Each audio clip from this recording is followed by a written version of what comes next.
I was halfway through my second cup of coffee when the family group chat lit up like a summer storm.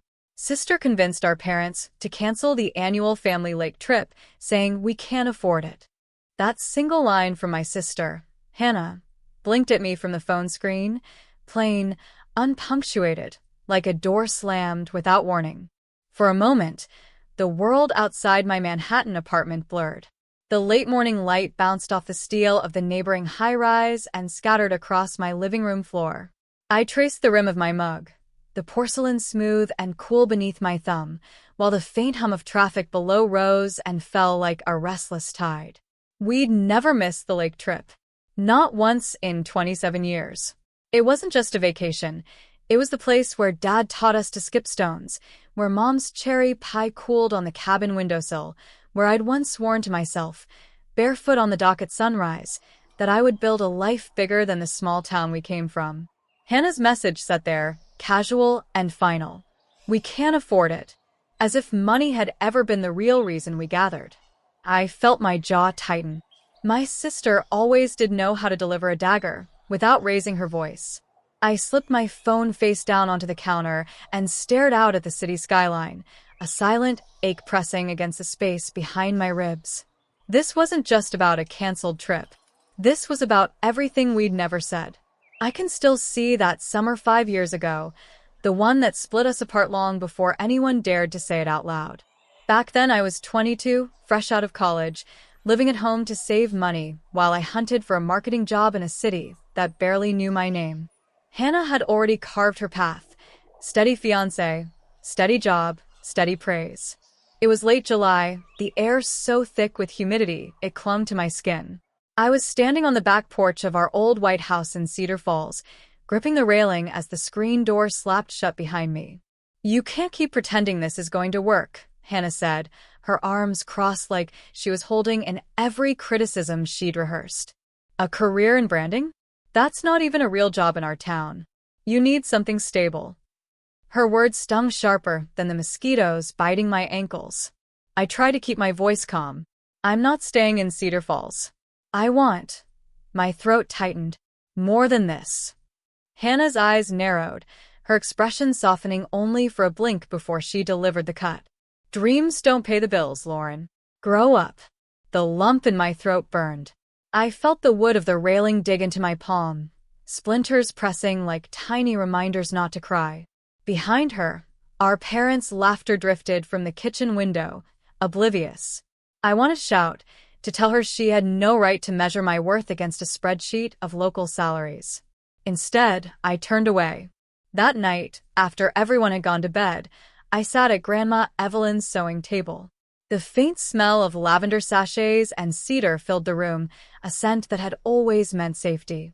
I found the old brass compass she'd given me when I was 16, the one etched with a single word: onward. Her voice came back to me, low and certain. "When the world doubts you, trust your own direction." I closed my hand around the compass. Its edges were cool and unyielding, a quiet promise I wasn't ready to break. At dawn, I packed my old sedan with everything that mattered: resume folders, a single suitcase, and that compass tucked in the glove compartment.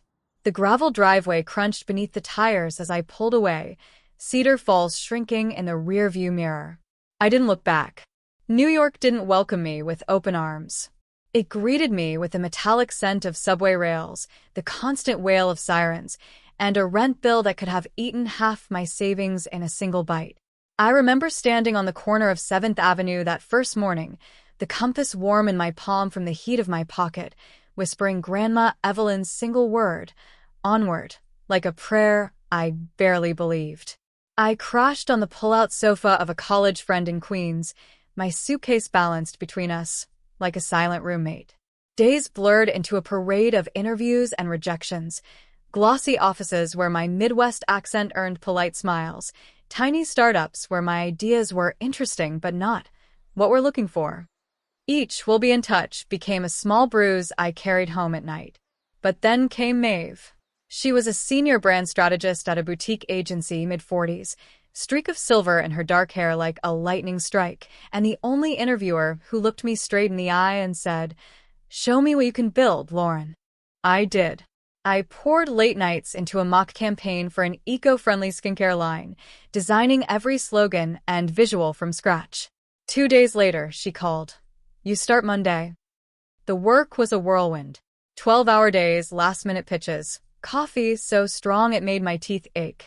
I learned to speak in the language of color palettes and consumer psychology, to read a client's hesitation before it became a no. My first major pitch, an independent coffee roaster looking to expand nationwide, landed with a quiet thud in the conference room until Maeve caught my eye and nodded.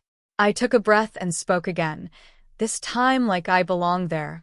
We signed the account that afternoon. That small win lit a fuse. Within a year, I was leading campaigns that ran in glossy magazines and Times Square billboards. Maeve became both mentor and shield, pulling me aside after late meetings to remind me, don't let anyone rewrite your worth, not even family. Back home, I kept my updates measured, almost bland. When Mom called, I'd say, work's good. Busy. If Hannah texted, I replied with a single emoji or a vague, yeah, things are fine. I never mentioned my growing portfolio or the bonuses that quietly padded a savings account my sister once said I'd never fill. The annual lake trip remained my one link to Cedar Falls, a sacred rhythm I clung to. No matter how chaotic my life became, a week by the water meant more than rest. It was proof that some pieces of our family story could survive. Each year, I booked my ticket without hesitation, eager to sit on that sun-warmed dock and listen to the chorus of crickets at dusk. And yet, even as my professional life glittered, an unease lingered like a shadow. Every time Hannah's name flashed on my phone, I felt the old splinters from that porch railing, the quiet accusation that my dreams were reckless. I told myself I didn't care. I told myself success was its own answer. But when her latest message arrived, we can't afford the lake trip this year. The bruise she'd left all those summers ago pulsed like it had never healed. I closed my laptop, the city's neon hum rising outside my window, and pressed the compass into my palm. Onward, it whispered again. Only this time, the word felt less like a prayer and more like a challenge. 3 weeks later, the lake shimmered in the late August sun exactly the way I remembered. Silver ripples, the smell of pine needles warming on the shoreline, a slow breeze carrying the call of a distant loon. I had arrived a day early, quietly renting the old family cabin before anyone else could. The key turned in the familiar lock with a soft click, and for a heartbeat I felt 16 again, barefoot and dreaming on this very dock. I had spent the morning preparing, not with decorations or food, but with evidence. On the worn oak dining table, I laid out a neat stack of printouts, my latest campaign spreads, a framed award from the American Marketing Association, and the deed to a lakeside cabin I'd bought. This cabin, using a fraction of my savings. The brass compass rested on top, its lid open so that the word onward gleamed in the filtered sunlight. The crunch of tires on gravel announced their arrival, Mom's cheerful chatter cutting through the open window, Dad's low baritone, and finally Hannah's crisp, controlled voice. I braced myself, smoothing the front of my linen blouse. The screen door squeaked, and Mom stepped in first, a paper bag of groceries in her arms. She stopped short when she saw the table. Lauren, she said, blinking. I thought Hannah said, that we couldn't afford the trip? I finished for her, my voice calm, steady. Hannah entered last, sunglasses perched on her head like a crown. Her smile faltered when her eyes landed on the documents. What is all this? I gestured toward the table. This is what you said I'd never build. My career. My life. I paused, letting the silence stretch. And this cabin? It's mine now.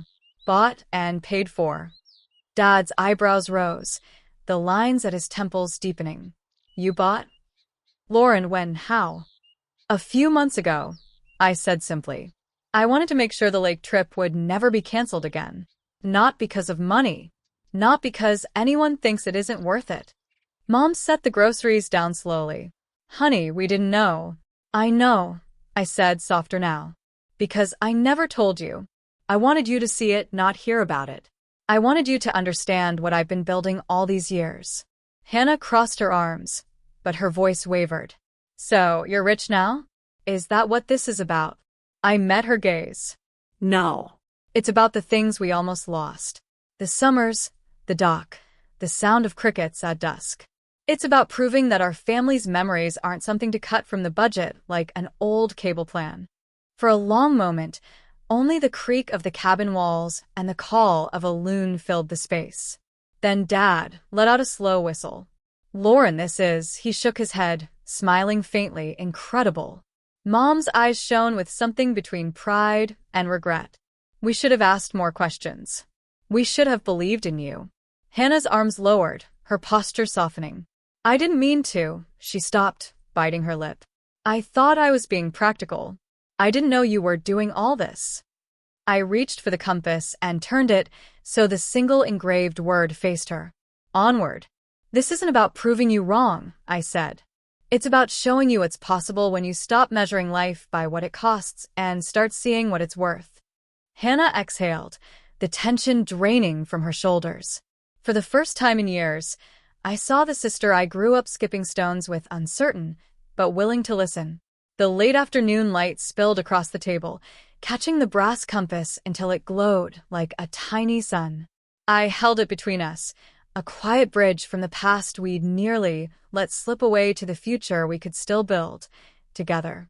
For a long time we stood there, the four of us, listening to the hush of the lake outside. It felt like the water itself was holding its breath. Finally, I set the compass down and rested both palms on the table. This cabin isn't just a gift, I said quietly. It's an invitation. But if we're going to keep this tradition alive, things need to change, starting with how we treat each other. Mom and Dad exchanged a glance, but said nothing. Hannah shifted her weight, her eyes darting toward the open door, as if she might escape into the woods. I turned first to my parents. Mom, Dad, you've always tried to keep the peace by smoothing things over. But sometimes silence isn't kindness. I need you to speak up when something hurts, when I hurt. We all deserve honesty. Mom's hand found Dad's. She gave a small, teary nod. Then I faced Hannah. My sister's chin lifted in that familiar, defiant tilt. Hannah, I began, softer than I expected, for years you've been the voice of reason. But sometimes reason becomes control. You decide what's practical for everyone before we even talk. I'm asking you to stop making choices for all of us. I need you to trust that we each have our own compass. Her eyes filled, though she blinked fast to hide it. I was scared, she admitted, her voice barely above a whisper. Scared that if we tried to keep the trip going, we'd fall apart somewhere else. Money's just easier to blame. I felt the old anger flicker, then fade. I know fear. I lived with it every day in New York. But fear doesn't get to run our family. I took a breath and continued. So here's what I propose. We come back to the lake every summer, non-negotiable.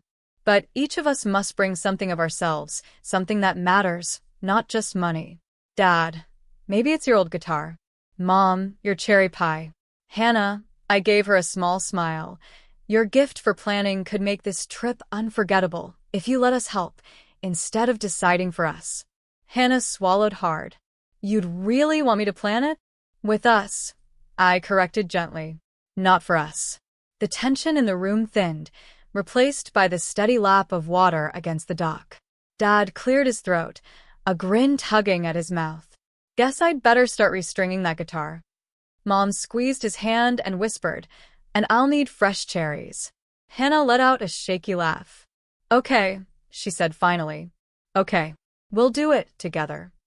Relief washed through me, light and quiet, like the first breeze after a storm. I reached for the compass again and set it in the center of the table where we could all see the word gleaming. Onward. This is our condition, I said, my voice firm but warm. From now on, we move forward together. No more decisions made in fear. No more silence when something matters. Outside, the lake caught the evening sun, and the ripples shone like molten gold. The next morning, the lake woke us with its quiet music, soft waves licking the dock, a loon calling somewhere beyond the mist. I padded across the cool pine floorboards to the porch, the compass in my pocket, and the smell of Mom's coffee drifting through the screen door. Dad was already outside, tuning his old guitar. The silver strings caught the early sunlight like fine threads of glass. "Needs a little love," he said with a grin, plucking a clear, resonant note that rolled across the water. Mom followed with a tray of steaming mugs and a bowl of cherries, so bright they looked painted. "First pie of the season," she announced. Her voice held a lift I hadn't heard in years. Hannah stepped onto the porch last, hair still damp from the lake. She handed me a folded sheet of paper, her neat handwriting listing ideas for next summer's trip. Canoe races, stargazing nights, a communal dinner under lanterns. "I thought we could plan early," she said, eyes uncertain. "Together, like you said." For a heartbeat the old hurt threatened to rise, the memory of her sharp words, the years of distance, but it dissolved in the morning light. I saw only my sister, barefoot and hopeful, the girl who once dared me to race to the far dock and back. I reached into my pocket and drew out the compass. Its brass casing glowed like a captured sunrise. "Grandma Evelyn gave me this when I was 16, I said, placing it in Hannah's palm. She told me, "When the world doubts you, trust your own direction." I think it's time I share that with you." Hannah traced the single engraved word, "onward," and a small, unguarded smile softened her face. "Thank you," she whispered. The loon's call echoed across the water, low and steady, as if sealing the promise between us. I settled beside Dad and let the quiet fill us, the years of tension loosening like knots finally untied. The lake shimmered in the morning sun, its ripples catching every shade of gold. This was what we'd nearly lost, not the trip itself, but the courage to face each other honestly. I watched Hannah close her fingers around the compass, and in that simple gesture, I felt something shift, a new beginning, born not of wealth or revenge, but of understanding. Grandma's word rang through me, clear and certain as the lake's gentle rhythm. "Onward."